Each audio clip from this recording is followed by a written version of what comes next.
salaamaaleykum wa rahmatullah nuyu naa ñëpp. Gis nga ci kanam tuuti rek bu bët sébbee mooy bu tawee. Gis nga boo demee ci àll bi di nga fa fekk ak gàncax guy sax ñax muy sax ci àll bi ñax mi ñu ngi koy woowee oomi gëléem nag li waral tur wi mooy melokaanu ñax mi. waaw moo tax ñu tuddee ko oomi gëléem.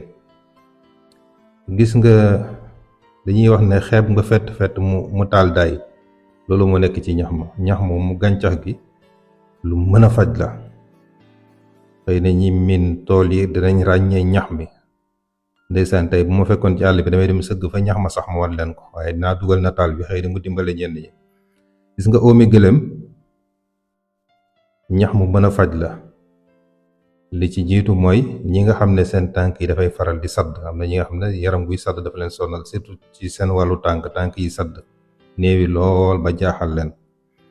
ñax ma da koy dindi, da koy reesal ci lu gaaw boo amee di ko jëfandikoo.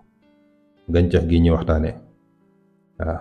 gis nga pëyis lu ko mën a faj la, ak jàngoro ji ñu tuddee hépatite. ay ñi amee tawati bu ñu xamoon ñax mi num ci gaawee pour fajal leen ko. biñ leen waxoon fii ba waalo la am, danañ dem ba waalo wuti ko fa ci waxin. waaw maanaam ñax mi lu mën a faj la tawat bi ñuy tuddee hépatite. waaw waaye xeeti cancer yëpp bëri na ci, ndax li ñuy tuddee ci tubaab vieillissement cellulaire ñax mi daf la ciy dimbale. xam nga cancer yi li koy waral mooy cellule yu màgget yooyu nekk ci yaram ñu koy tuddee cellule yooyu buñ demee ba màgget rek te yu bees ñëwuñ wutu leen rek, loolu mooy waral xeeti tawati cancer yu bari.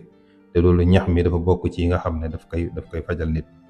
waaye noonu la baaxee ci jabet waaw ñax mi ak prostate ak asma. waaw bés bu ne nit laaj la luy faj asma, ñax maa ngoog oomi gëléem. waaw oomi gëléem day faj asma. gis nga dafay dindi tooke ci yaram. buñ la joxoon lu am tooke nga lekk ko wala nga naan ko, ñu wutal la ci ñax mi baxal ko tool ak taxaar ci liitaru ndox, bu ndox ma nuggee ñu jox la nga naan lépp, poson ba ca saase fa lay yem, du la mënal dara. waaw ñax mi mën na ko. gis nga ki nekk ci àll bi ba jaan màtt ko, waaw dañ ko wutal gaaw ñax mi baxal ko jox ko mu naan ci, li ci des ñu xaar mu sedd ñu raxasee ko bërëb bi ko mbir ma màtt, bu ko defee mu dindi ko ca saasa. rhumatisme ñax mi mën na ko. waaw kon mooy oomi gëléem ak tension bu yéeg. oomi gëléem lu aay la ci hypertension. gis nga jëfandikoo ko jafewul de, wut ci taxaar rek mu lu toll ak nga bu loxo ci ñax mi rek, bu ànd ak reen ya baax na, bu dee la faree kaw baax na, waaye boo mënee am lépp rek nga boole ko, reen yaag xob ya ca kaw nga boole lépp nga baxal ko ci lu toll ak liitaru ndox, digg kaasu weer suba ak ngoon. traitement bi 2 semaines moo ci gën a néew loo ciy faju, waaye ci yenn tawat yi mën nga dem ba 4 semaines. digg kaasu weer suba ak ngoon, digg kaasu ndékki yi suba ak ngoon.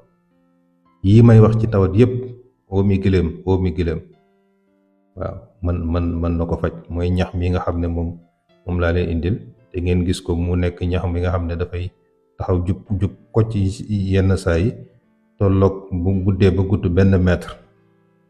tóor yi dañuy am couleur bu orange wala couleur bu rose. waaw ñax moom mooy oomi gëléem.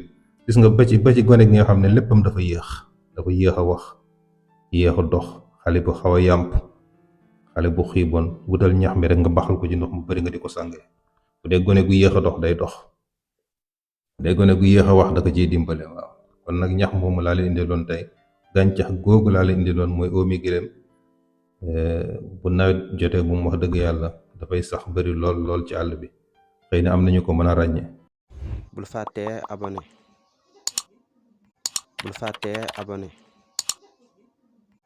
fàttee abonné